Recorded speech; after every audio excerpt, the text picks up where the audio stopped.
Episode 63 के साथ। Episode की शुरुआत में अमेरिका की हंटर्स ब्यूरो का सीन दिखाया जाता है, जहाँ पर माइकल कॉर्नर और नॉर्मा सैलर दोनों ही डायरेक्टर के सामने जाते हैं और माफी मांगते हैं। डायरेक्टर डेविड उनसे कहते हैं, मैंने तुम लोगों को यहाँ पर माफी के लिए नहीं बुलाया, मुझे बताओ वहाँ पर हुआ क्या।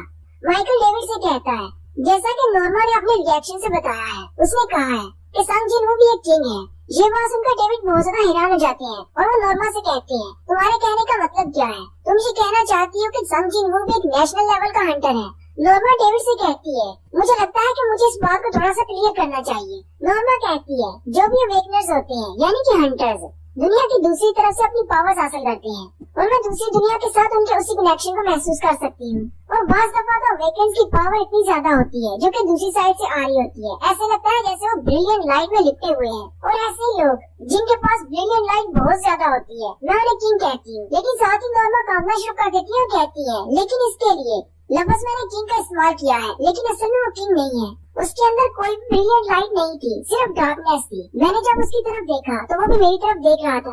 ये कहना गलत नहीं होगा कि वो खुद ही डार्कनेस है। डेविड इसे कहते हैं, तुम्हारी बात का मतलब क्या है? संजिन वो एक इवल हंटर है। नॉर्मा डेविड से कहती है, मैं इस बात पर बहस नहीं कर रही कि संजिन वो एक अच्छा इंसान है या फिर बुरा, लेकिन मैं ये कह रही हूँ कि उसका कनेक्शन नहीं है दूसरी दुनिया की पावर से। जिस तरह बाकी के सारे हंटर्स दूसरी दुनिया से अपनी पावर लेते हैं, ये वहाँ से पावर नहीं लेता, इसकी पावर इसके अंदर से निकल रही है। इसीलिए मुझे लगता है कि इसकी पावर की कोई लिमिट नहीं। डेविड भी ये बात सुनकर हैरान हो जाते हैं और कहते हैं, क्या वाकई में इसकी पावर की कोई लिमिट नहीं? डेविड उसी वक्त उठकर खड़े हो जाते हैं और सैलर से कहते हैं, तुमने बहुत ही अच्छा काम किया। माइकल उनसे कहते हैं, आप कहाँ पर जा रही हैं? डेविड माइकल से कहते हैं, मैं फ्लोर नंबर B24 पे जा रहा हूँ, तुम भी मेरे साथ आओ। डेविड माइकल से कहते हैं, अगर हम नॉर्मा की पावर्स को इस्तेमाल करके उसके साथ डील नहीं कर सकते, उसे अमेरिका नहीं ला सकते, तो हमें उसे किसी और चीज का झांसा देना होगा। डेविड माइकल से कहते हैं, क्या तुम्हें फर्स्ट एसराइन गेट के बारे में याद है? माइकल कहते हैं, हाँ मुझे याद है। उस एसराइन की डंजन से बहुत ज्यादा तबाही हुई थी।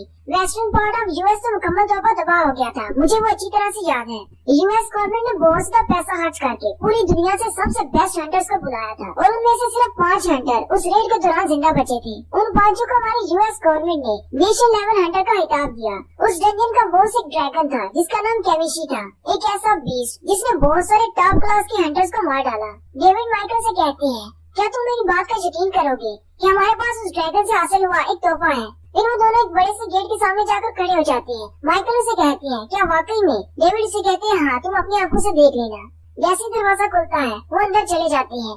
डेविड माइकल से कहते हैं, वहाँ पर सामने देखो, उस ड्रैगन को मारने पर हमें ये रूम स्टोन मिला था और हमारे नेशनल लेवल के हंटर्स में कोई भी मैजिकल यूजर नहीं है। 8 साल हो गए हैं उस रेड को और ये यहीं पर पड़ा हुआ है, कोई भी इसको इस्तेमाल नहीं कर पाया। अगर जिनू वाकई में एक मेज टाइप है तो वो इसको इस्तेमाल कर पाएगा। साथ ही उन्होंने कमरे में किमिश की पूरी डेड बॉडी रखी होती है जो कि अब एक ढांचा बन चुकी है। डेविड कहते हैं, मुझे लगता है कि किमिश हमें एक और गिफ्ट देने वाला है। किमिश की वजह से अमेरिका को नेशनल लेवल के हंटर्स मिले, अब किमिश की वजह से ही जिनू हमें मिलेगा। नेक्स्ट सीन जिनू के अपार्टमेंट का होता है। जिनू अपने वॉशरूम में शीशे के सामने खड़ा होता है और अपनी शक्ल को देखते हुए कहता है, अब मुझ में इतना भी ज्यादा क्या हास है? मैं अपनी डबल अवेकनिंग के बाद काफी ज्यादा लंबा हो गया हूँ और काफी ज्यादा हैंडसम भी हूँ, लेकिन मुझ में इतना ज्यादा हास तो कुछ भी नहीं है। जिनू शीशे में अपने चेहरे को थोड़ा सा करीब करके देखता है और कहता है, मेरी डेली क्वेस्ट से तो मुझे हीलिंग पावर्स मिलती है, उसकी वजह से मेरे चेहरे पर दाग धब्बे और दाने भी खत्म हो गए हैं, शायद इसी वजह से मैं काफी ज्यादा हैंडसम लग रहा हूँ।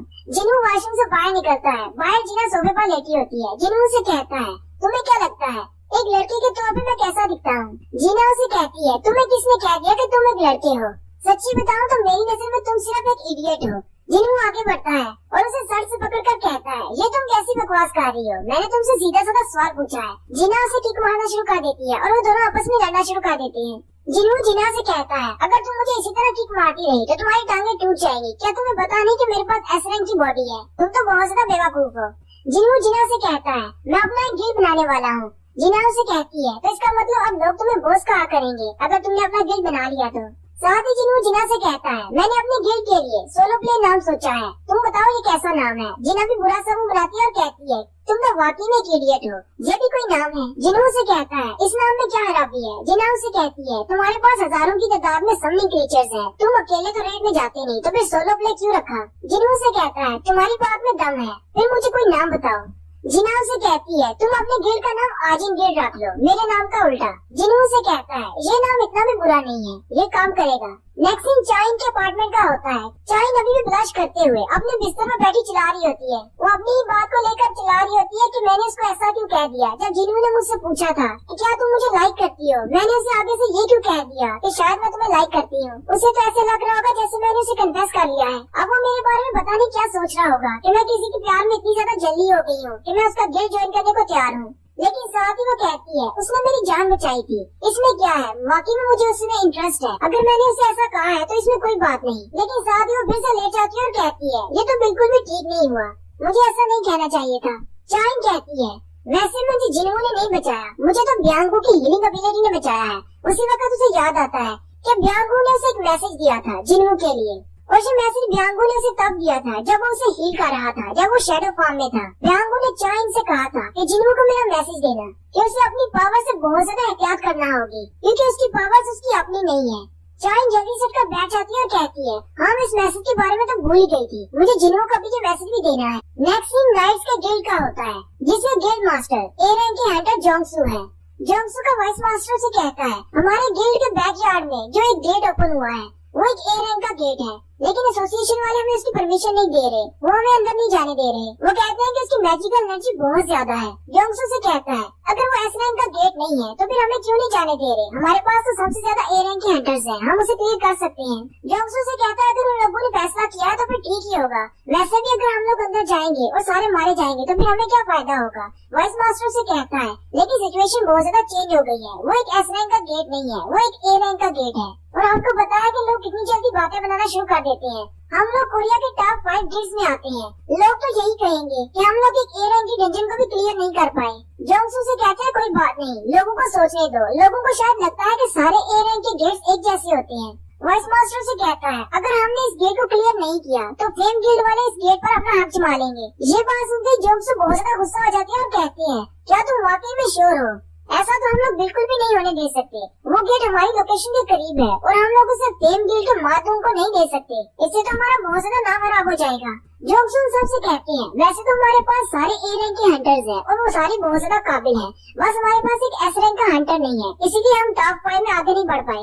उन्हीं की एक हीलर लड़की उनसे कहती है हम लोग किसी दूसरे गिल्ड की कोऑपरेशन के साथ दाखिल हो सकते हैं। जोंगसू से कहती है अगर हम दूसरे गिल्ड से मदद मांगेंगे तो उन्हें लगेगा शायद यहाँ पर बहुत ज्यादा खतरा है और वो भी हमारे साथ जाने के लिए तैयार नहीं होंगे। इसीलिए उनसे कहती है अगर हम किसी गिल्ड को साथ नहीं ले सकते तो भी क्यों ना हम लोग सिर्फ एक ही बंदे को अपने साथ ले जाएं जो कि पूरे गिल्ड के बराबर है। जोंगसू से कहता है लेकिन सिर्फ एक इंसान हमारी मदद कैसे कर सकता है जबकि हम लोग एक ए रैंक के गेट में जाने वाले हैं जिससे बहुत ज्यादा एनर्जी निकल रही है।